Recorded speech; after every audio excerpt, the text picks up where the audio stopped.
وأشهد أن سيدنا محمدا عبده ورسوله عبد لا يعبد ورسول لا يكذب بل يطاع ويتبع ولا يعبد الله إلا بما شرع اللهم صل وسلم وبارك وأنعم على عبدك ونبيك ورسولك محمد بن عبد الله وعلى آله وأصحابه ومن والاه اللهم علمنا ما ينفعنا وانفعنا بما علمتنا وزدنا علما رب اشرح لي صدري ويسر لي أمري واحلل عقدة من لساني يفقه قولي آمين. Alhamdulillah. Pertama dan selama-lamanya kita rafa'kan setinggi-tinggi kesyukuran kehadrat Allah Subhanahu wa taala atas segala limpah dan kurnia daripada Allah Subhanahu wa taala. Kita sama-sama dapat berkumpul lagi pada malam tu nak meneruskan bacaan kitab Al-Asmaul Husna, Jalan Menghayati Akidah Islam yang ditulis oleh Haji Sa'id bin Haji Ibrahim, bekas mufti negeri Sabah rahimahullah. Al-Asmaul Husna. Al-Asma adalah jamak ataupun plural kepada perkataan ismun. Satu nama, al-ismu maksudnya satu nama. Al-ismani dua nama, al-asma banyak nama. Dan al-asmaul husna adalah nama-nama Allah Subhanahu wa taala yang indah. Nama-nama Allah Subhanahu wa taala yang melambangkan kesempurnaannya. Dan penulis beri nama buku tu Al-Asmaul Husna, Jalan Menghayati Akidah Islam, nak menggambarkan kepada kita bahawasanya salah satu daripada asas untuk kita memahami akidah agama itu, untuk kita beriman kepada Allah Subhanahu wa taala adalah mengenali Allah, dan mengenali Allah Subhanahu wa taala berdasarkan nama-nama dan sifat-sifatnya pasti boleh menguatkan atau mengukuhkan lagi akidah atau pegangan seorang mukminnya. Jadi hari itu kita nak sambung di muka surat 392. Siapa yang pegang kitabnya, muka surat 392, nama Allah yang ke-88 iaitu Al-Ghani, dan yang ke-89 Al-Mughni. Al-Ghani dengan Al-Mughni. Jadi sedar kita dah melalui 87 nama Allah Subhanahu wa taala yang dah dibincangkan sebelum-sebelum tu. Mudah-mudahan Allah berkati masa kita dan Allah berkati apa yang dah kita baca dan pelajari untuk diamalkan dalam kehidupan kita. Amin ya rabbal alamin. Baik. Nama Allah yang ke-88 Al-Ghani dan yang ke-89 Al-Mughni. Kata penulis rahimahullah, Al-Ghaniyyu Maha Kaya, iaitu Allah Subhanahu wa taala tidak memerlukan apa-apa pun selain dari zatnya sendiri, tetapi selain daripada Allah amat memerlukan kepadanya. Allah adalah kaya pada zatnya dan sifatnya. Oleh itu Allah tidak berhajat kepada sesuatu, malah sesuatu itu adalah berhajat kepadanya. Jadi penulis menterjemahkan nama Allah Al-Ghani sebagai Allah Maha Kaya. Dan mun kita perhatikan, Al-Ghani itu merupakan perkataan bahasa Arab yang asalnya adalah ghina, iaitu cukup. Cukup atau kaya atau lengkap. Sebab ya bila kita kena itu, mun kita nanggap produk-produk makanan, bila jadi ingkah di sia diperkayakan dengan vitamin sekian, maknanya produk makanannya dilengkapi dengan vitamin apa yang disebutkan. Ya, asal perkataan Al-Ghani iaitu Allah Maha Kaya membawa maksud Allah itu Maha Cukup. Cukup apa maksudnya? Cukup sehingga si memerlukan sesuatu yang lain. Bahkan yang memerlukan kepada Allah adalah selain daripadanya, iaitu kita tu makhluk-makhluk Allah, apa sahaja selain daripada Allah memerlukan Allah Subhanahu wa taala. Hidup kita tu pun bergantung kepada Allah Subhanahu wa taala. Sebab ialah penulis madah, iaitu Allah taala tidak memerlukan apa-apa pun selain dari zatnya sendiri.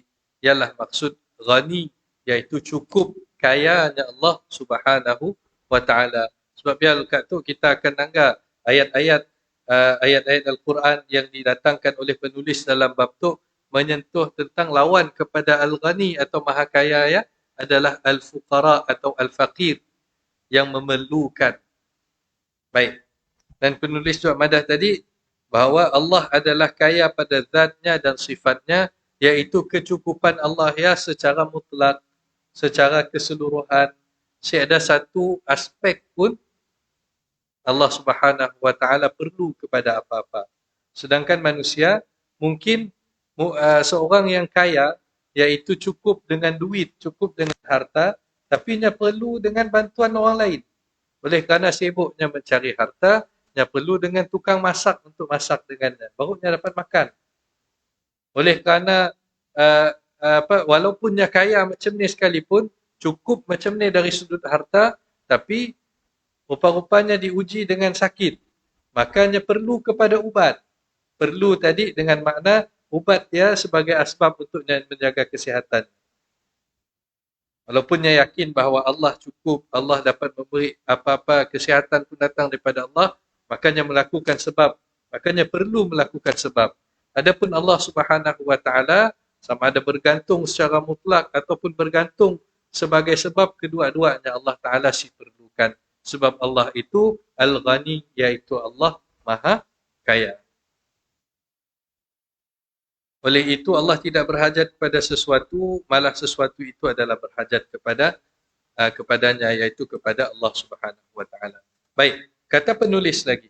Allah Subhanahu wa taala adalah kaya dari segala-galanya. Dia adalah memiliki langit dan bumi dan segala apa yang ada di langit dan yang ada di bumi itu. Makna Allah, kekayaan Allah adalah kekayaan yang menyeluruh, sehingga kan perkara-perkara yang kita sebutkan, iaitu makhluk-makhluk Allah, ciptaan-ciptaan Allah yang memerlukan Allah tadi, semuanya milik Allah.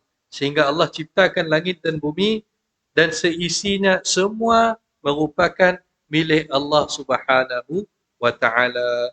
Firman Allah tabaraka wa taala, qalu ittakhadha Allahu walada subhanahu huwal ghani lahu ma fis samawati wa ma fil ard in 'indakum min sultanin bihadza ataquluna 'ala Allahi ma la ta'lamun. Mereka berkata Allah itu mempunyai anak. Maha suci Allah dari apa yang mereka katakan itu. Dialah yang maha kaya. Segala yang ada di langit dan yang ada di bumi adalah kepunyaannya. Tidaklah ada sebarang keterangan di sisi kamu yang membuktikan apa yang kamu dakwakan itu. Mengapa kamu berani mengatakan terhadap Allah apa yang kamu tidak mengetahuinya? Ayat itu banyak sekali faedah. Antaranya yang pertama sekali bila disebut qalu ittakhadallahu walada subhanah. Ada golongan yang mendakwa Allah itu ada anak. Kita tahu Nasrani yang mengatakan bahawa Isa itu adalah ibnullah, anak kepada Allah. Lalu dijawab oleh Allah dalam tu subhanah, maha suci Allah daripada bersifat dengan iaitu ada anak. Sebab dalam surah Al-Ikhlas kita baca qul huwallahu ahad, Allah itu satu, Allah itu esa, Allahus samad, Allah si bergantung dengan apa-apa, lam yalid wa lam yulad. Allah Taala itu tidak beranak dan tidak diperanakkan. Mana Allah Subhanahu wa taala adalah zat yang satu. Si ada asal dan si ada si ada asal, iaitu si ada bukan datang daripada mak atau bapa, dan Allah ya juga si beranak. Jadi dibalas oleh Allah dalam ayat itu subhanah wal ghani, bahkan dia yang maha kaya iaitu maha cukup. Allah Subhanahu wa taala tidak berhajat kepada anak dan Allah Subhanahu wa taala itu tidak beranak. Dan daripada ayat itu juga kita dapat tahu bahawa dalam nak menetapkan sifat Allah Subhanahu wa taala, kita syik makin logik akal kita. Sebab apa? Mun kita makin logik akal, orang yang syik beranak dia bukan orang yang sempurna. Orang manusia yang berusaha syik juga dapat anak. Dalam bahasa yang lainnya disebut mandul ataupun syik dapat anak, maka ia syik sempurna bagi manusia. Adapun bagi Allah Subhanahu wa taala, tidak mempunyai anak itu adalah kesempurnaan. Jadi menetapkan sifat Allah Subhanahu wa taala bukan dengan logik akal, tapi kita tetapkan sifat Allah Subhanahu wa taala, bukan kita tetapkan, kita beriman bahawa Allah bersifat seperti mana apa yang Allah tetapkan untuk dirinya. Bila Allah madah lam yalid wa lam yulad, kita beriman bahawa Allah itu tidak beranak dan tidak diperanakkan. Tidak lahir daripada mak atau bapa, dan Allah tidak mempunyai anak ataupun Allah tidak beranak. Maka disebut dalam ayat itu tadi, huwal ghani, Allah maha cukup, tiada berhajat kepada anak, bahkan dialah Tuhan yang esa. Kemudian disebut in indakum min sultanin bihadza, segala yang ada di langit, segala lahu ma fis samawati wa ma fil ard, yang ada di langit dan yang ada di bumi, ya semua kepunyaannya. In indakum min sultanin bihadza, tidak ada sebarang keterangan di sisi kamu yang membuktikan apa yang kamu dakwakan itu, yaitu dakwaan orang Nasrani bahawa Allah Ta'ala itu ada anak, ada asas sama sekali. Disialah perlu kita fahami bahawasanya agama itu memahami agama itu mestilah dengan nas-nas syarak. Sumber utama agama kita Al-Quran, kemudian hadis, kemudian ijma', kemudian qiyas. Maka kita pelajari mengikut apa yang dikehendaki oleh Allah Subhanahu wa taala. Baik. Kemudian disebutkan dalam ayat yang lagi, ataquluna 'ala Allahi ma la ta'lamun, apa yang mengapa kamu berani mengatakan terhadap Allah apa yang kamu tidak mengetahuinya. Jadi di hujungnya Allah Subhanahu wa taala memberi amaran kepada orang yang bercakap sembarangan, terutamanya berkenaan dengan akidah, iaitu berkenaan dengan Allah Subhanahu wa taala. Ala kulli hal, dalam ayat dia tadi Allah Subhanahu wa taala mengisbatkan nama dan sifatnya dalam firman-Nya, huwal ghani, dialah al-ghani, iaitu dialah Tuhan yang maha kaya, yang maha cukup. Baik. Kata penulis lagi, Allah Subhanahu wa taala yang bersifat al-ghani, maha kaya, telah dinyatakan oleh Allah dalam firman-firman-Nya berikut. Dalam Al-Quran, nama Allah Subhanahu wa taala Al-Ghani disebutkan di dalam 10 tempat. Iaitu ada 10 ayat yang menyebutkan nama Allah Al-Ghani. Dalam bahagian itu penulis menukilkan 2 daripada ayat Al-Quran. Yang pertama firman Allah Taala, fa innallaha ghaniyyun 'anil 'alamin, maka sesungguhnya Allah itu maha kaya, tidak berhajatkan sesuatu pun daripada sekalian alam. Dalam dunia tu Allah Ta'ala maha cukupnya, maha sempurnanya, maha lengkapnya, sehingga si berhajat dan si memerlukan kepada setiap apapun yang berada di alam tu. Dan alamnya adalah semua benda selain daripada Allah Subhanahu wa taala. Sebab Allah lah Tuhan yang menciptakan sekalian alam. Baik. Dan dalam sebuah hadis Nabi SAW menyebutkan bahawa Allah Ta'ala berfirman, hadis Qudsi, Allah Ta'ala madah, ana aghna syuraka'a 'anil syirk, man 'amila 'amalan asyraka fihi ma'i ghairi taraktuhu wa syirkahu. Hadis riwayat Al-Imam Muslim. Nabi SAW madah bahawa Allah Ta'ala berfirman, hadis Qudsi itu, Allah Ta'ala madah, ana aghna syuraka'a 'anil syirk. Mun ada orang ataupun ada makhluk aku yang mensyirikkan aku, maka akulah yang paling kaya dan yang paling cukup dalam kalangan Tuhan-Tuhan yang mereka mensyirikkan aku. Bermakna, nya percaya bahawa adanya Tuhan yang menciptakan. Nya juga nyembah berhala, nya juga nyembah tu, nya juga melakukan benda yang percaya kepada kekuasaan selain daripada Allah Subhanahu wa taala, makanya dah mensyirikkan Allah. Tapi Allah Ta'ala madah, dalam semua yang Tuhan-Tuhan yang dia anggap kekuasaan-kekuasaan selain daripada Allah, ya Allah madah, akulah aghna syuraka, akulah yang paling akulah yang paling sempurna, yang maha kaya dalam kalangan semua, ya, anis syirk, daripada dalam kesyirikan yang dibuat oleh seorang hamba. Faman amila amalan asyraka fihi ma'i, siapa dalam kalangan hamba aku yang melakukan amalan yang ada padanya mensyirikkan aku, taraktuhu wa syirkahu, aku tinggalkan dia dengan kesyirikannya. Ancaman daripada Allah Ta'ala untuk kita berjaga-jaga. Mudah-mudahan Allah pelihara kita daripada kelakuan yang syirik, iaitu melakukan sesuatu yang syirik yang menyebabkan Allah Subhanahu wa Ta'ala menarik rahmatnya, ataupun Allah Ta'ala menghilangkan ataupun membiarkan hambanya ya, dengan katanya tadi taraktuhu wa syirkahu, aku tinggalkan dia dengan kesyirikan yang dilakukannya. Dalam erti kata lain, dalam bahasa yang mudahnya, kelak di akhirat, kelak Allah akan nanya lah, ni Tuhan-Tuhan yang disembah kau tadi, dapat kau minta tolong daripada,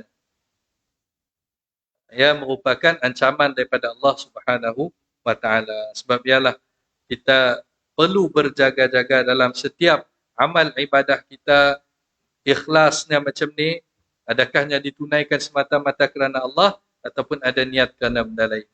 Dan yang lebih ditakuti lagi, mun ada kepercayaan bahawasanya ada sesuatu kuasa yang setanding ataupun boleh mengambil kuasa Allah Subhanahu wa Ta'ala, seperti doa, seperti perasaan khasyah, takut kepada Tuhan, maka kebergantungan tersebut mestilah hanya diletakkan kepada Allah Subhanahu wa Ta'ala.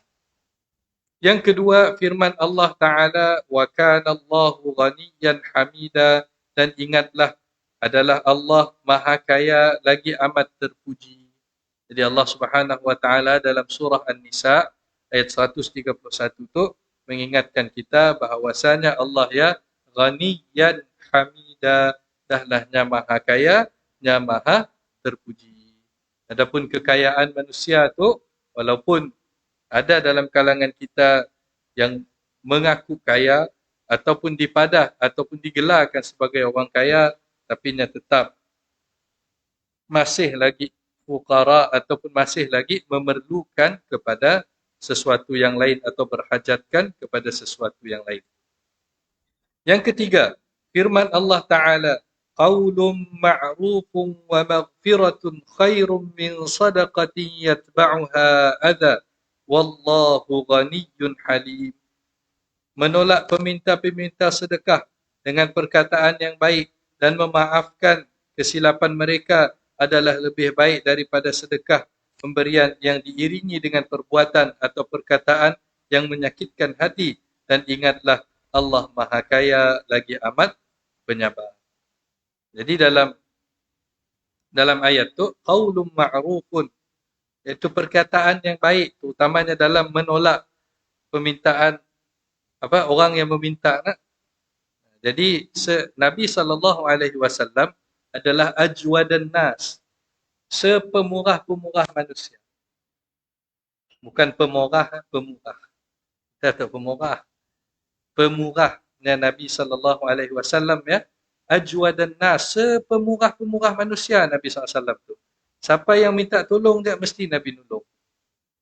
Biarlah Nabi SAW berhabisan untuk menolong umatnya, untuk menolong saudara-saudaranya, sahabat-sahabatnya yang ada pada ketikanya hidup. Biarlahnya yang susah, dan semua orangnya ditolong oleh Nabi SAW.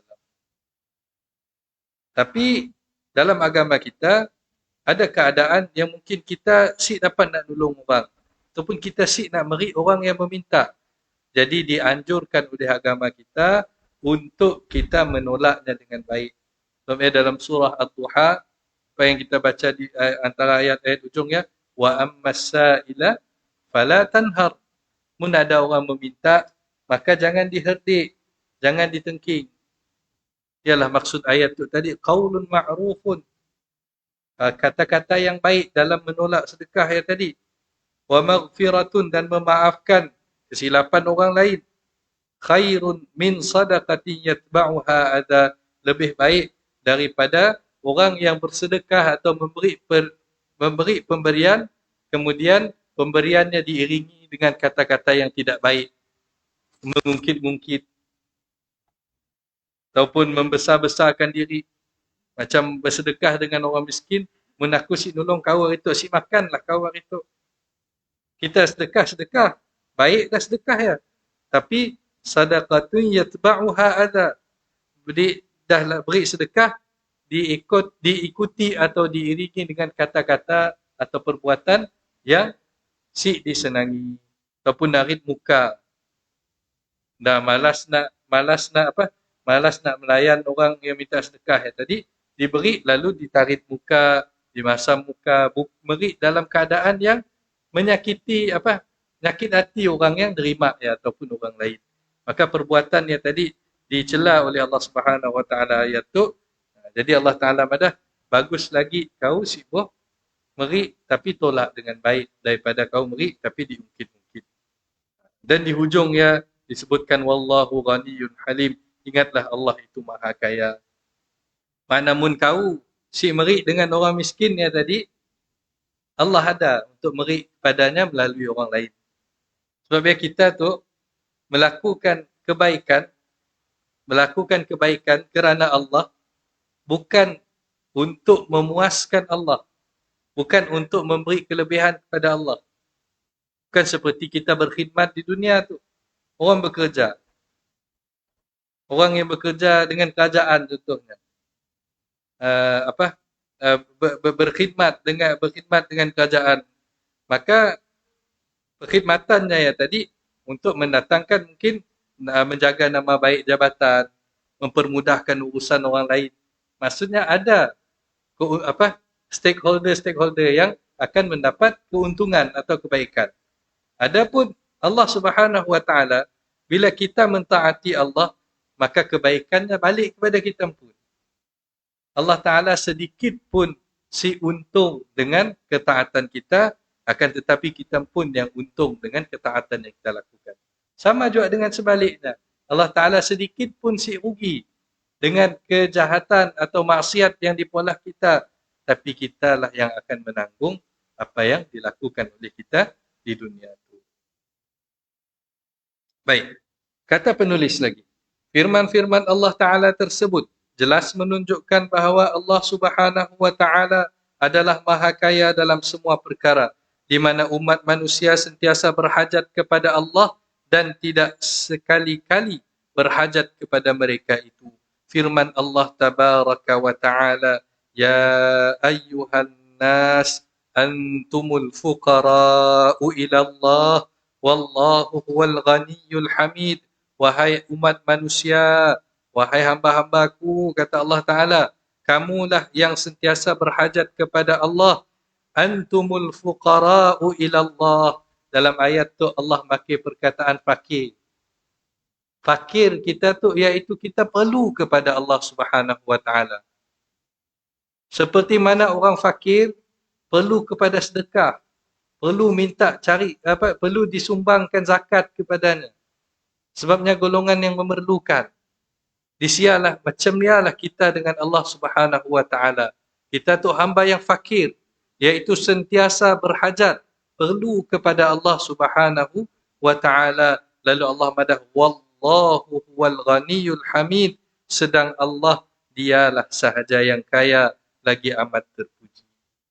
Allah Ta'ala dalam ayat tu mengingatkan kita, sehingga nyamaki perkataan yang lawan kepada Al-Ghani tadi, iaitu Al-Faqir. Antumul fuqara, kita orang tu lah fakir-fakir yang ada. Jadi jangan sesekali kita tu nak menghina orang, kau ya dah lah fakir, dah lah miskin. Sebab kita pun dipadah oleh Allah sebagai fakir, iaitu orang yang sentiasa berhajat kepada Tuhannya, iaitu Allah Al-Ghani. Dan firman Allah Ta'ala pula, Wallahul ghaniyyu wa antumul fuqara. Dan ingatlah, Allah Maha Kaya, tidak berhajat kepada sesuatu apapun, sedang kamu semua orang-orang yang miskin sentiasa berhajat kepadanya pada serba-serbinya. Jadi kita tu memang serba-serbi berhajat kepada Allah Subhanahu Wa Ta'ala.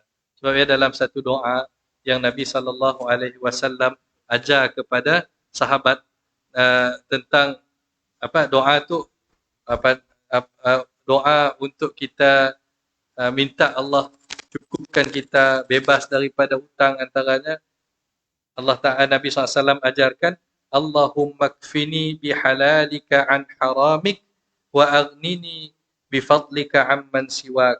Kata Nabi SAW, ngajar kita doa itu, Allahumma kfini, ya Allah cukupkanlah aku bihalalika an haramik, dengan apa yang kurniaanmu yang halal berbanding dengan yang haram. Supaya kita dalam cari rezeki, cari yang halal. Dalam nak menikmati sesuatu, nikmatilah benda-benda yang halal. Sebab dalam yang halal dia ada barakah. Sebab dalam yang halal dia adanya rahmat daripada Allah Ta'ala. Adapun yang haram ya, kesemuanya, mun ada pun sedikit kelazatannya di dunia, maka azab dan siksanya wal'iyadzubillah teruk di akhirat kelak. Maka Nabi SAW mengajar doa itu tadi, Allahumma kfini bihalalika an haramik.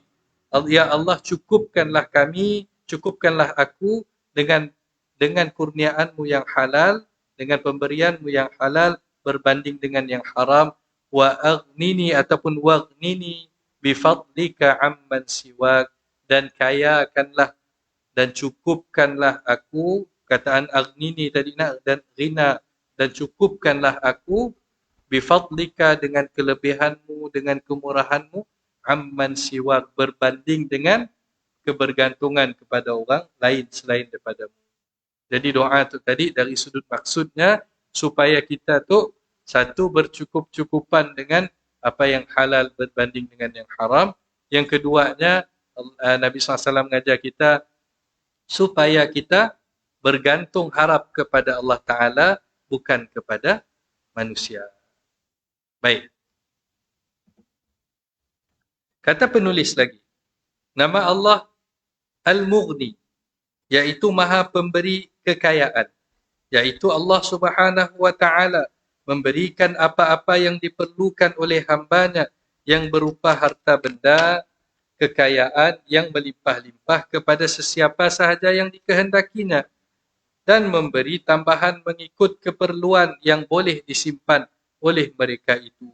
Firman Allah Azza wa Jalla, wa annahu huwa aghna wa aqna, dan bahawa sesungguhnya dialah Allah yang memberikan sesiapa yang dikehendakinya akan apa yang diperlukan dan memberikannya tambahan yang boleh disimpan.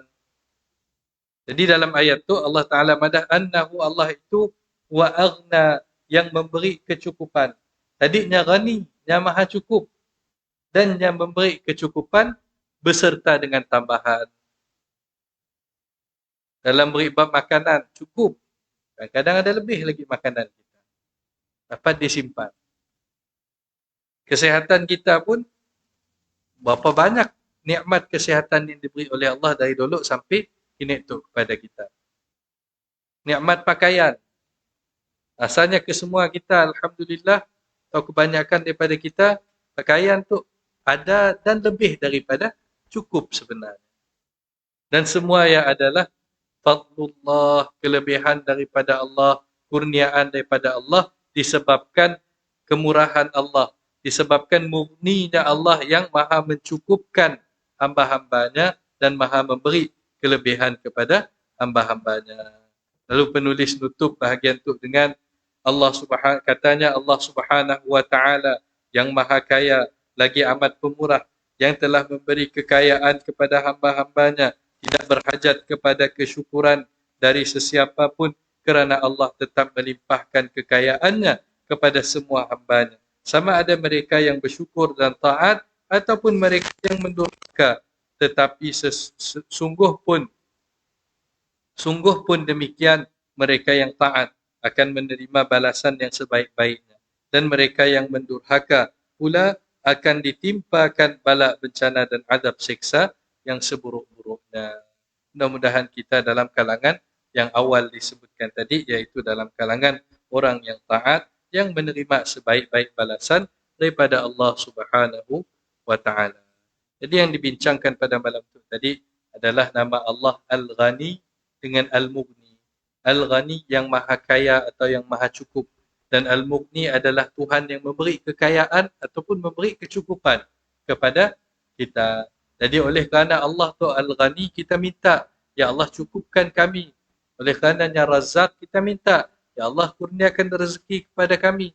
Oleh kerananya Rahman, Ya Rahim, Tuhan yang pemurah, penyayang, yang penuh dengan kerahmatan, maka kita minta Allah rahmati kita. Maka dengan permintaan-permintaan kita, ya, keikhlasan kita beribadah kepada Allah, kebergantungan kita kepada Allah, doa kita kepada Allah Subhanahu wa taala semata-mata dengan semua yang tadi, Allah taala akan cukupkan kita, rezekikan kita kecukupan. Dan salah satu daripada kunci untuk mendapat kecukupan rezeki daripada Allah Subhanahu wa taala adalah sifat syukur kita kepada pemberian Allah Subhanahu wa taala, dan si membandingkan apa yang diberi Allah taala kepada orang lain dengan kita. Si membandingkan dalam erti kata lain, membanding-bandingkan, kena aku si dapat, kenanya dapat, kena aku dapat kurang, kenanya dapat lebih, sebab kelebihan dan kekurangannya terlalu subjektif untuk kita nak bandingkan. Kita anggap orang yang dari sudut gaji besar dari kita, tapi rupa-rupanya ada ujian lain yang Allah uji untuknya dalam kehidupan. Ada orang yang mungkin dapat mengumpul reta yang banyak, tapi anak-anaknya macam ni.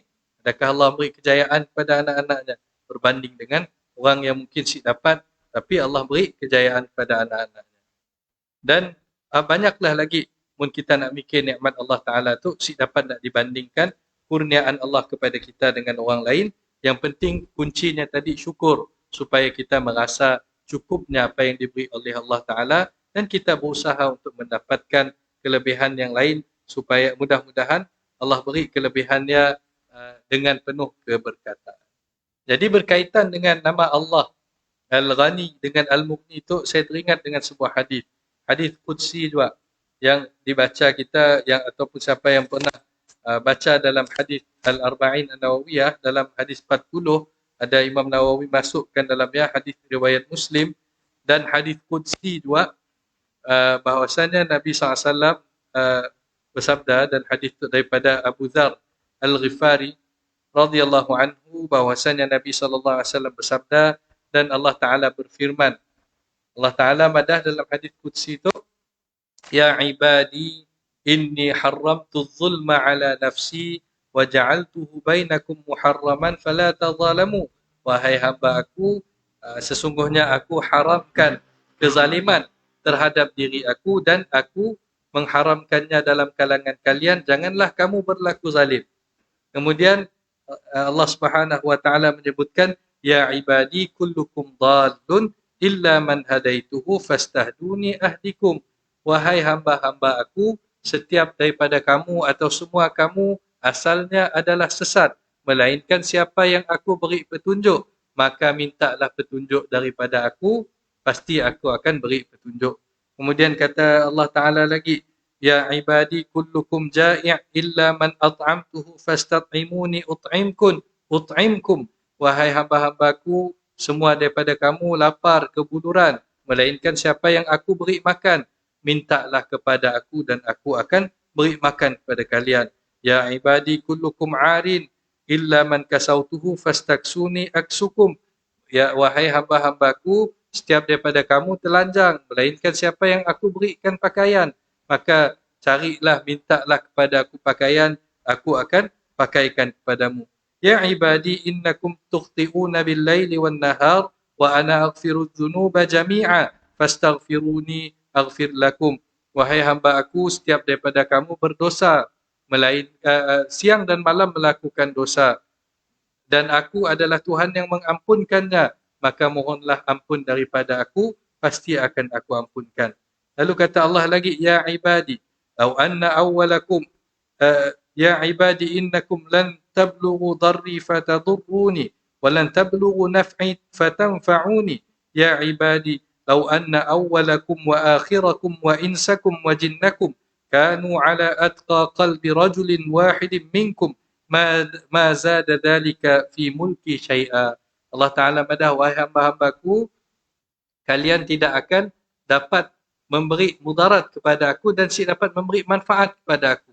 Lalu pada Allah Ta'ala lagi, wahai hamba-hambaku, munlah daripada dolok sehingga kini tu, daripada seawal-awal manusia, jin, sehinggalah zaman tu, semuanya berhimpun ataupun semuanya merupakan orang yang paling bertakwa, maka ketakwaan itu tidak menambah sedikit pun dalam pemilikan aku.